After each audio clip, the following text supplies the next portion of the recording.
Spain Belgium പോരാട്ടത്തിന്റെ കഥകളാണ് പറഞ്ഞുകൊണ്ടിരുന്നത്. ഇനി പോകുന്നത് ഇരു ടീമുകളുടെയും സ്റ്റൈൽ ഓഫ് പ്ലേ അത് എങ്ങനെയായിരിക്കും എന്നുള്ളത് തന്നെയാണ്. ഓൾ ഔട്ട് അറ്റാക്കുമായി സ്പെയിൻ, ഡയറക്റ്റ് ഫുട്ബോളുമായി ബെൽജിയം. യൂറോപ്പിലെ രണ്ട് വമ്പന്മാർ മുഖാമുഖം എത്തുമ്പോൾ എന്ത് പ്രതീക്ഷിക്കാം? മൂസിൻ സി തയ്യാറാക്കിയ എക്സ്പ്ലെയിനറിലേക്ക്. ബെൽജിയം സ്പെയിനിനൊരു വെല്ലുവിളിയാണോ? ടൂർണമെന്റിൽ ഉടനീളം മികച്ച എതിരാളിയെ കിട്ടിയിട്ടില്ലാത്ത ബെൽജിയം സ്പാനിഷ് കരുത്തരുടെ പൊസഷൻ പ്ലേയിൽ എത്ര നേരം പിടിച്ചു നിൽക്കും? അതോ ലക്കി ഫാക്ടറിൽ ബെൽജിയം ക്വാർട്ടറിൽ കടന്നുകൂടുമോ? യൂറോപ്യൻ കരുത്തരുടെ പോരാട്ടത്തിൽ ആർക്കാണ് മുൻതൂക്കം? പരിശോധിക്കാം.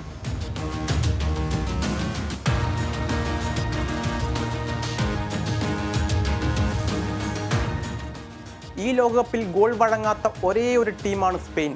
ശക്തമായ പ്രതിരോധ നിരയും മുന്നേറ്റ നിരയുമാണ് കരുത്ത്. മധ്യനിരയിലെ റോഡ്രി പെഡ്രി സഖ്യം ഒരുപോലെ പ്രതിരോധത്തിനും മുന്നേറ്റത്തിനും സഹായകമാണ്.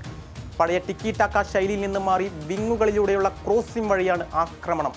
പന്ത് കൂടുതൽ സമയം കൈവശം വെച്ച് മേധാവിത്വം നേടാനായിരിക്കും സ്പെയിൻ തുടക്കം മുതൽ ശ്രമിക്കുക.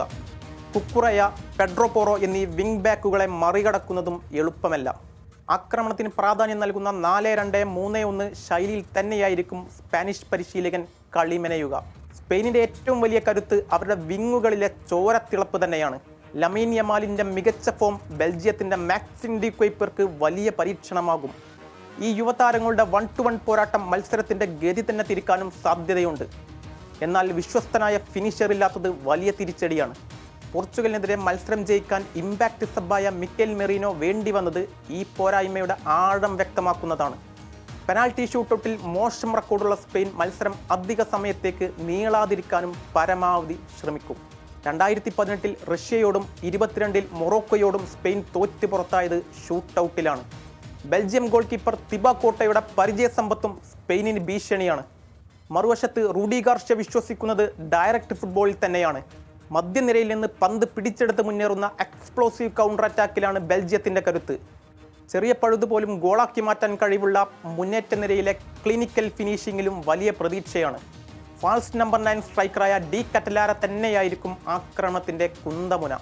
ലുക്കാക്കുവിന്റെ ഫിസിക്കൽ ഗെയിമും ഇവിടെ നിർണായകമാണ്. പരുക്കേറ്റ ഒനാനയ്ക്ക് പകരം പ്രതിരോധത്തിന് മുൻഗണന നൽകുന്ന മധ്യനിരയായിരിക്കും റൂഡി ഗാർഷ്യ ഇന്ന് പരീക്ഷിക്കാൻ സാധ്യത. വനാക്കൻ, ടീലമെൻസ് എന്നിവർക്കൊപ്പം KDBയോ അതോ റൂഡി മൊറോറയോ ആയിരിക്കും സ്റ്റാർട്ട് ചെയ്യുക.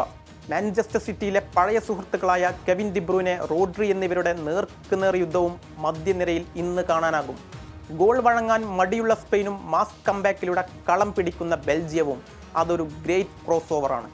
കാത്തിരിക്കാം അന്തിമ വിജയം ആർക്കാകുമെന്ന്.